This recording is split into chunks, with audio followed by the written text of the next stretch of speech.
A maior reverência de todos.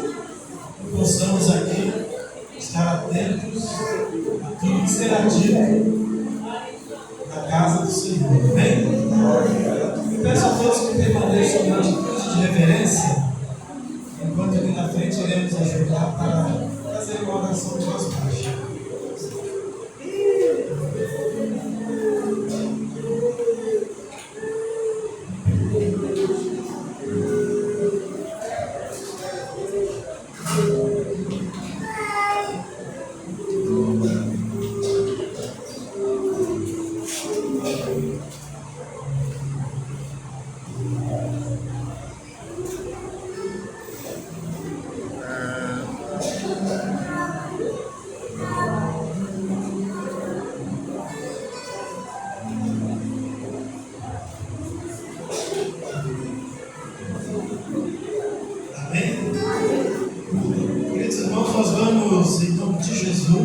Para iniciar esse grupo, abrir nossos cenários, no 4, 2, 4, Divino Companheiro.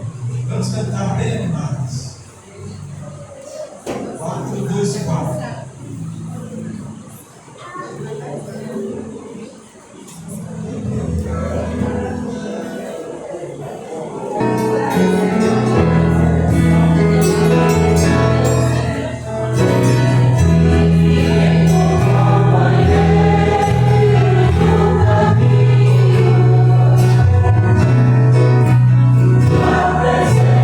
Presença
Versículo 15.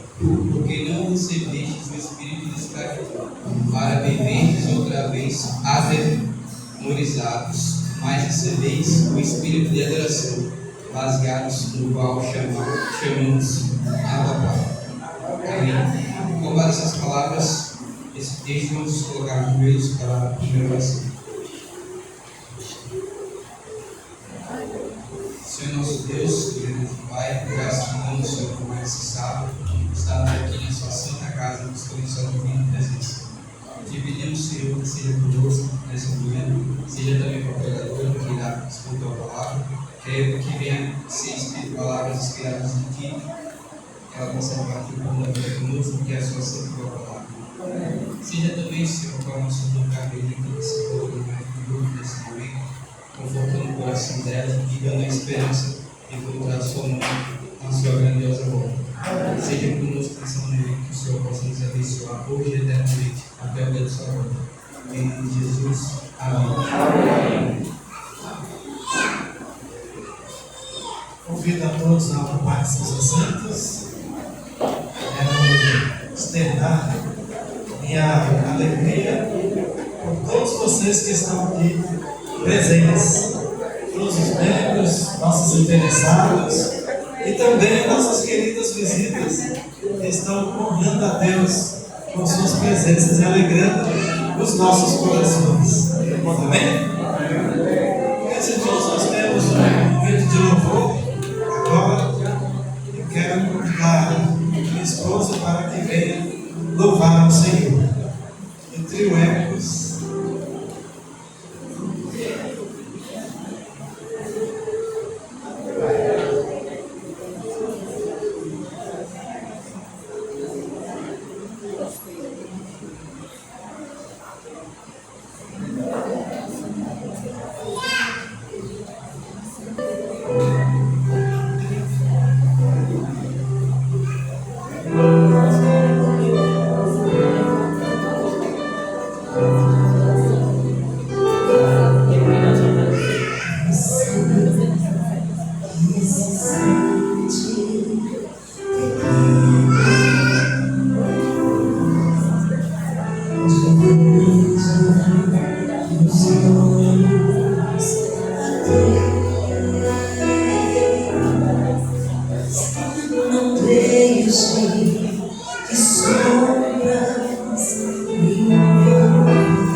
Amém.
Deus seja louvado, né?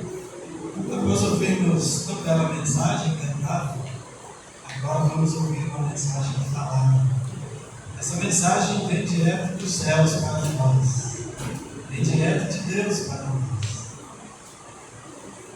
através de um instrumento humano que Deus usará nesta manhã, a nossa jovem Júlia. Jovem Júlia, que veio de São Paulo e está aqui conosco mais uma vez para transmitir o pão da vida. Estejamos todos atentos e o máximo de reverência. Amém.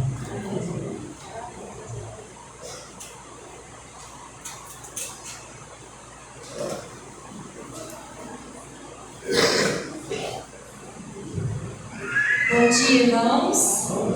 Feliz sábado. Estamos juntos aqui mais uma vez para a glória de Deus. E hoje vamos continuar estudando mais a palavra de Deus, um pouquinho mais. E eu peço, assim como o falou aqui, nesse momento nós possamos focar, na palavra de Deus, que os nossos corações estejam atentos, os nossos ouvidos, e permitir somente que o Espírito Santo fale conosco. Amém? Amém. Irmãos, quando Deus criou o mundo, Ele criou o ser humano à sua imagem e o quê? E semelhança. E quando Ele nos criou com muito amor, com cuidado, com carinho. Ele teve um trabalho de moldar o ser humano. Em todo o processo da criação, Deus falou e as coisas aconteceram. Só que o ser humano, ele fez o quê? Ele moldou, ele desenhou. Então isso mostra o amor profundo que Ele tem por cada um de nós. Mas conforme o tempo foi passando, o que entrou no mundo? O pecado. Infelizmente o pecado entrou no mundo. E quando o pecado entrou, surgiu um abismo entre o homem e Deus. Agora a gente ficou separado de Deus, distantes de Deus. No livro História da Redenção, na página 31, fala assim: o céu se encheu de tristeza quando compreendeu que o ser humano estava perdido, que o mundo que Deus havia criado deveria se encher de mortais condenados à infelicidade, enfermidade e morte. Ou seja, nós estávamos como? Perdidos. Nós estávamos perdidos. E o céu se encheu de tristeza. Fique imaginando o tamanho da dor que Deus nos sentiu ao ver que os seus filhos tinham escolhido se afastar dele, tinham escolhido o pecado em vez de caminhar com ele. E ao longo do tempo a gente percebe que cada vez mais a nossa situação como seres humanos foi se degradando, A gente foi se afastando cada vez mais de Deus. A gente vê muitas histórias na Bíblia de pessoas que fizeram atrocidades por conta do pecado. Hoje a gente observa alguns acidentes, algumas tragédias que acontecem por conta do pecado, por conta da maldade que existe no mundo. E mesmo nós, muitas vezes a gente vivendo, reconhecendo a nossa situação de meros mortais, pecadores, às vezes a gente se sente um pouquinho superior a Deus. Às vezes a gente tem um pouquinho de orgulho no nosso coração e pensa que tem controle de alguma coisa, pensa que pode fazer alguma coisa sem Deus. Só que nós não podemos. Nós não somos nada sem esse Deus, só pela misericórdia dele na nossa vida.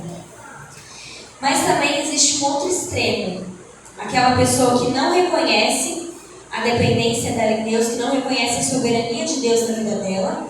E tem a outra pessoa que é muito vitimista, aquela pessoa que se acha indigna de tudo, aquela pessoa que não sente o amor de Deus na vida dela. São extremos, né? Um que é o amor demais por si mesmo, né? Ou seja, não precisa de Deus, e o outro é falta de amor, né? Aquele vitimista. E existe uma pessoa na Bíblia, um personagem que ele não é tão comentado assim, mas ele foi um pouco vitimista. Ele se sentiu... Obrigada. Ele se sentiu indigno demais, que era Mefibosete. Alguém conhece a história desse homem, Mefibosete? Né? Mefibosete, ele era filho de Jonatas. Só que ele não vivia ali no palácio, ele não tinha uma vida nobre, né? Não tinha uma vida de um príncipe. Ele tinha uma vida bem difícil. Fala que esse homem vivia numa cidade chamada Lodebar. Ele era coxo, ele tinha uma deficiência física, e ele vivia numa cidade Lodebar. Essa cidade, o nome dela significa um lugar sem pasto, um lugar sem alimento, um lugar sem palavra. E naquele lugar só moravam pessoas pobres, pessoas miseráveis, mendigos, né? Pessoas que viviam em situação de extrema vulnerabilidade.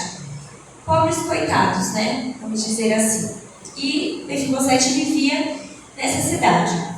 Só que teve um momento da história em que Davi já era rei, e Davi queria saber se tinha sobrado algum descendente do seu amigo, né, de Jonatas, para que ele pudesse honrar, para que ele pudesse cuidar, porque eles tinham feito um acordo lá atrás. Então ele procura saber se existe alguém, e ele fica sabendo de Mefibosete e manda chamar esse homem até o palácio para poder honrar, para poder estender o convite para que ele morasse no palácio com ele. E quando Mefibosete chega à presença do rei, presença de Davi, lá em 2 Samuel, o capítulo 9, verso 8, Mefibosete fala assim: Então se inclinou e disse: Quem é teu servo para teres olhado para um cão morto tal como eu? Então olha a situação que ele se via, né? Como um cão morto. O que é um cão morto? Não presta para nada, né? Tem mau cheiro, ninguém quer por perto, né? Fica largado. Então Mefibosete se via nessa situação, como um cão morto. Então olha a condição que ele chegou, né? A forma como ele se olhava, uma forma deturpada. Ele não via merecimento, ele não se achava digno de estar em um palácio, de sentar-se à mesa com o rei. E quantas vezes também a gente não se sente digno de Deus? Quantas vezes a gente não se sente digno de sentar à mesa com Ele? Mesmo Ele fazendo o convite: Filho, senta aqui comigo, eu quero você do meu lado. Eu quero você sentado comigo à mesa, eu quero que você desfrute do banquete. E muitas vezes a gente se sente como? Indigno. Não merecedor, né, de tamanho amor. E Mefibosete, ele tinha esse sentimento. Uma crença chamada de crença do não merecimento. Essa crença do não merecimento é uma crença inconsciente que fala que para você ser merecedor de alguma coisa, para você ter alguma coisa, você precisa fazer algo em troca. Você precisa batalhar, correr atrás, fazer alguma coisa para que aí sim você se torne digno daquilo que você está recebendo, né? De receber algo. Então Mefibosete era assim. E talvez, em algum momento, a gente também tenha essa crença. Deus faz o convite, Deus chama, Deus está nos convidando para ficar na presença dEle, para desfrutar das bênçãos que Ele tem. Mas a gente fala assim: não, eu tenho que fazer alguma coisa. Alguma coisa eu tenho que fazer. Não é possível que Deus vai me entregar assim, uma salvação assim de graça? Como assim? Ele morreu, né, teve todo um sacrifício, abriu mão do céu, viveu aqui, foi humilhado, passou por muitas situações, e eu só vou entregar o meu coração sem fazer mais nada? Eu vou fazer mais nada? Eu não sou digno, não. Eu tenho que batalhar, eu tenho que fazer algumas coisas. Então eu vou fazer algumas obras boas aqui, para Deus colocar ele na balança, né, para ficar um pouco por igual, compensar um pouquinho a minha falta. Mas não é assim que funciona. A gente precisa só entregar o nosso coração e permitir que o Espírito Santo trabalhe, transforme e faça uma nova vida em nós. Para que a gente consiga se sentar à mesa do Rei, entender que nós somos merecedores através do sangue de quem? De Jesus Cristo. Pela justificação, a justificação pela fé. E tem um verso aqui que eu quero ler com os irmãos, de Efésios 2, o verso 8 e o verso 9. Efésios 2, 8 e 9, fala assim: pois pela graça de Deus vocês são salvos por meio da fé. E isso não vem de vocês, mas é um presente dado por Deus. A salvação não é resultado dos esforços de vocês, portanto, ninguém pode se orgulhar de tê-lo. Então ninguém vai chegar no céu e vai falar assim: olha, eu fui da igreja durante a minha vida inteira, então por isso que eu estou no céu. Ou eu cheguei no céu porque eu ajudei os pobres, sou bom demais, nossa, eu fiz muitas obras, eu fiz muitas viagens missionárias, eu doei tudo aos pobres, eu fiz isso, eu fiz aquilo, então por isso que eu estou no céu, né? Eu dei o meu corre para chegar aqui. Mas não, nós vamos chegar no céu pela graça de Deus. E eu quero compartilhar uma história com os irmãos de uma mulher que ela tinha a vida toda destruída, como foi a vida de Mefibosete. E ela tinha a vida toda destruída, uma vida que era um caos. Só que ela chegou no momento em que ela precisava se colocar nas mãos de Deus. Por mais que ela não se sentisse merecedora, mas ela se prostrou e alcançou um resultado. Essa mulher, ela teve uma infância bem complicada, uma infância bem turbulenta. Os seus pais eram divorciados, o pai dela trocou ela, os irmãos e a mãe por outra família. E ela, desde muito nova, ela era a irmã mais velha, ela precisou cuidar dos outros irmãos. E com 7 anos de idade, ela assumiu responsabilidades muito grandes. A mãe dela ficava o dia inteiro fora, trabalhava em 2 empregos. À noite estudava, porque a mãe dela não tinha procurado estudos, enfim. Então ela ia para a escola com os irmãos, voltava, arrumava o almoço, organizava a casa, cuidava dos irmãos que eram pequenininhos. E com 13 anos de idade ela começou a trabalhar, para ajudar a arcar com as despesas da casa, porque o pai também não ajudava com nada. Eles tinham uma relação bem distante, assim, né, com o pai deles. E aí, com 18 anos, o pai conseguiu um emprego para ela. Viu que a situação estava difícil, mas ele não queria ajudar financeiramente. Então falou assim: olha, filho, eu vou conseguir um emprego para você. O pai trabalhava no banco e conseguiu um emprego para ela no banco. E ela, a vida dela começou a melhorar um pouco mais, né? Ela conseguiu comprar coisas que ela queria, roupas, sapato, ajudava em casa, né? A situação da família financeira melhorou um pouco. Até que ela conhece um rapaz. E ela fica assim, perdidamente apaixonada por esse rapaz. Só que esse rapaz, ele tinha problema com drogas. Só que ela amava muito ele. Ela queria estar com ele a todo instante. E ela, sabendo que ele usava drogas, às vezes ele saía pra noite, né, pra fazer essas coisas, e deixava ela sozinha. E ela queria ir com ele. Ela falava: não, mas eu quero ir com você, eu te amo, você é o amor da minha vida, eu quero estar junto de você. E ele falava: não, essa vida não é para você, não me acompanha, fica aqui, eu vou, depois eu volto. Até que ela começou a usar droga com ele, por conta dessa paixão, né? Por conta do sentimento que ela tinha. E aí, com 19 anos, ela engravidou desse rapaz, teve um filho com ele. Só que a vida dela começou a mudar muito por conta das drogas. Ela foi cada vez mais se afundando, se viciou, né? E ela acabou deixando o filho dela para que os irmãos, para que a mãe dela cuidasse. Então ela não foi tão presente na vida do filho.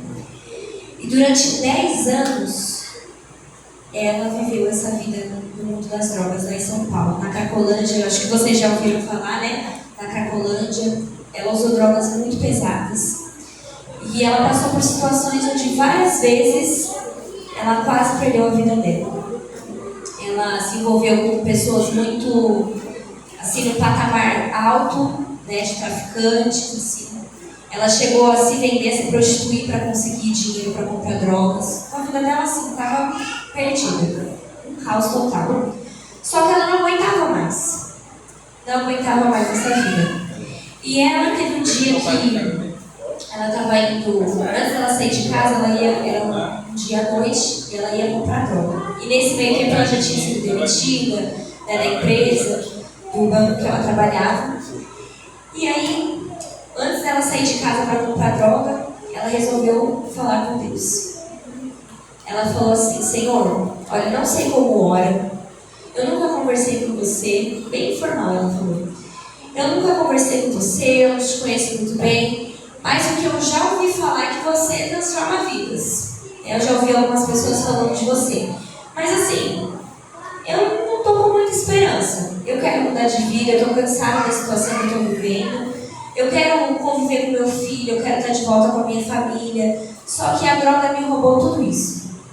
Então vamos fazer o seguinte. Eu vou sair de casa daqui a pouco.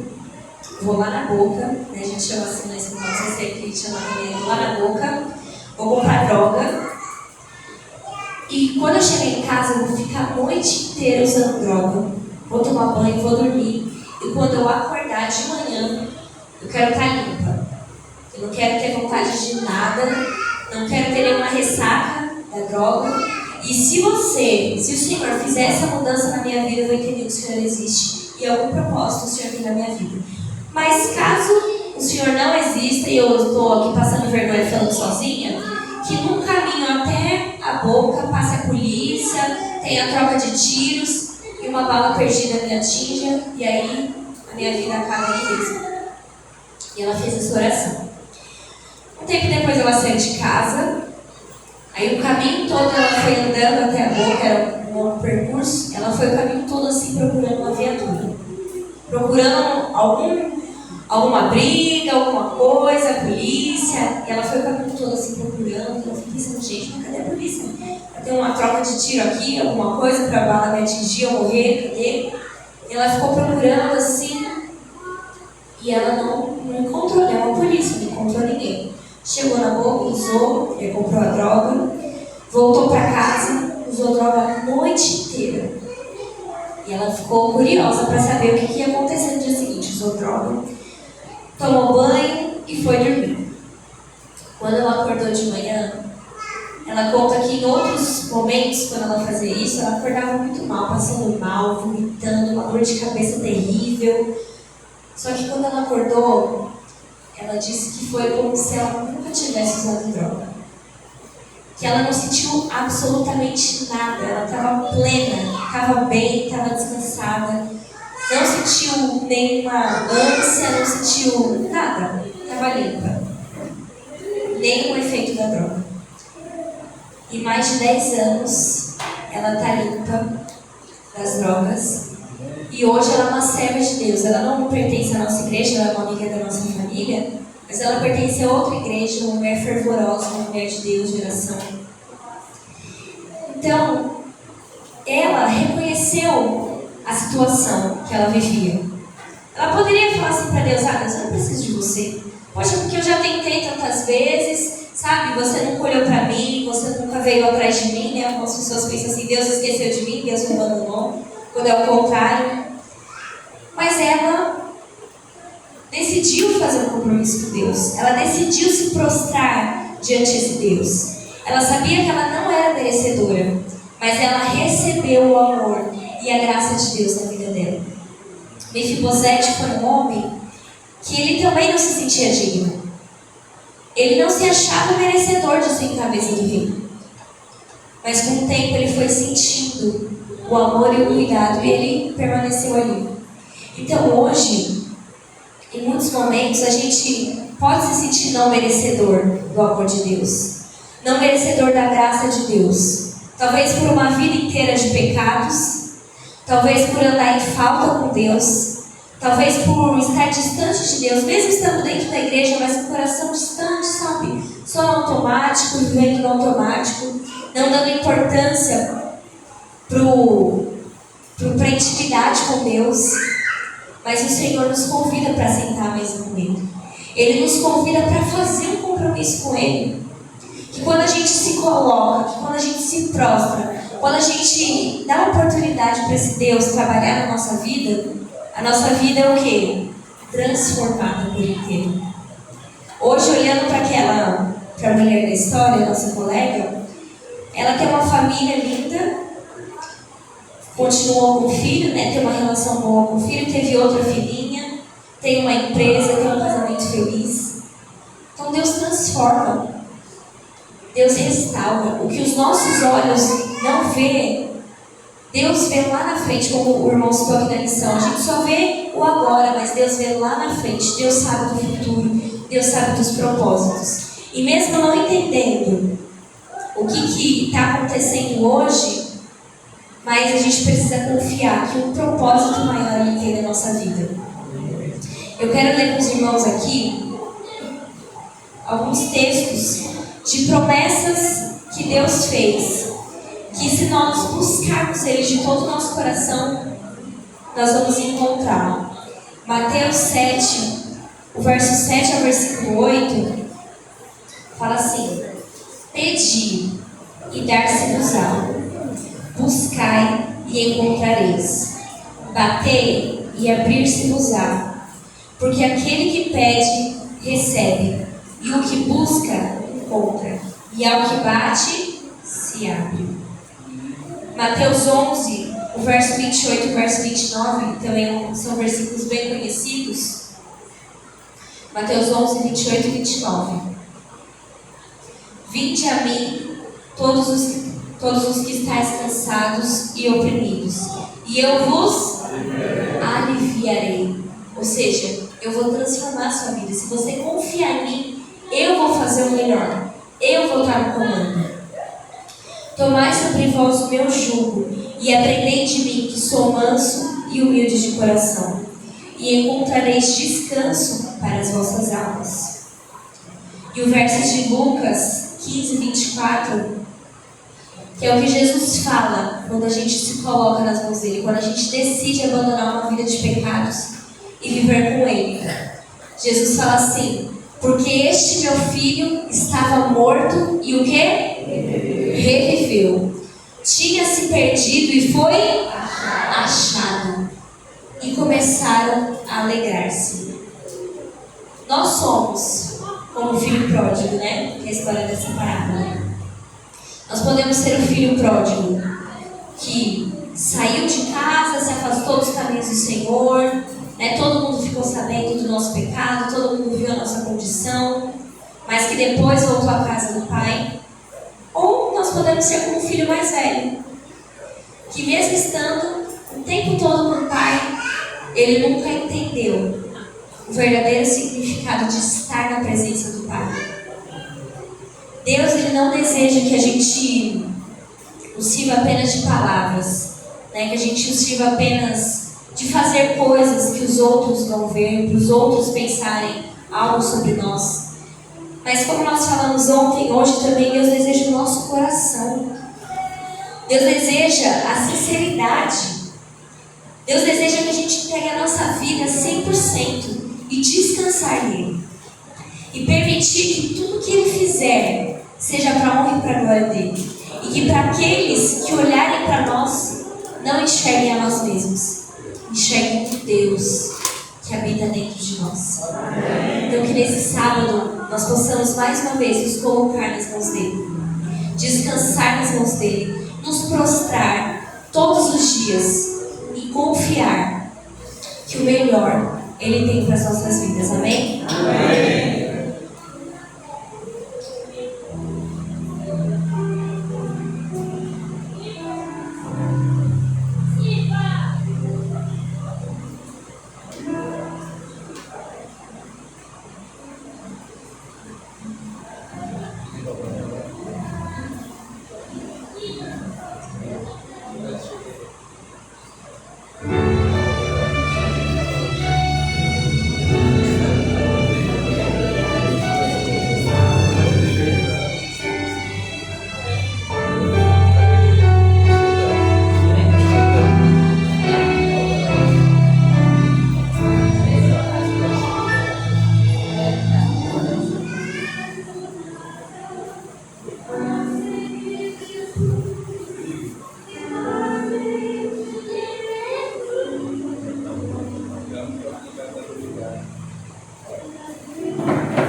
Isso que tá legal. Matando muito o botão.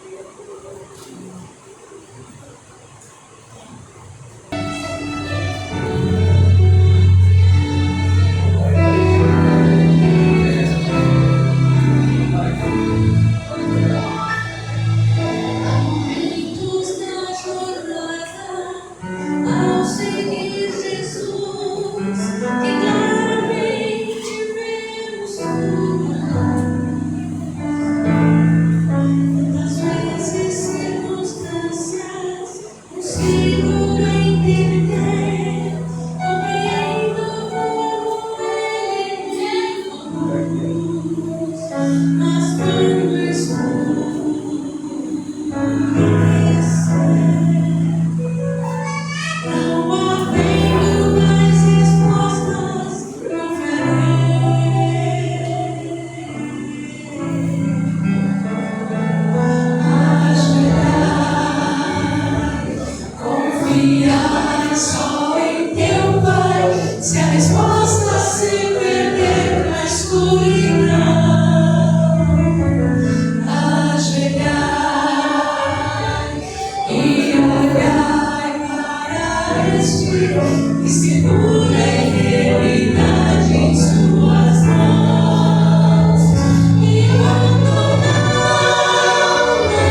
te agradecemos pela sua graça, pela sua misericórdia, porque mesmo nós nos afastando de Ti, escolhendo trilhar outros caminhos, ou colocando o Senhor, não colocando o Senhor como prioridade na nossa vida, o Senhor continua cuidando, amando e zelando cada um aqui, cuidando dos seus filhos e nos protegendo de tudo.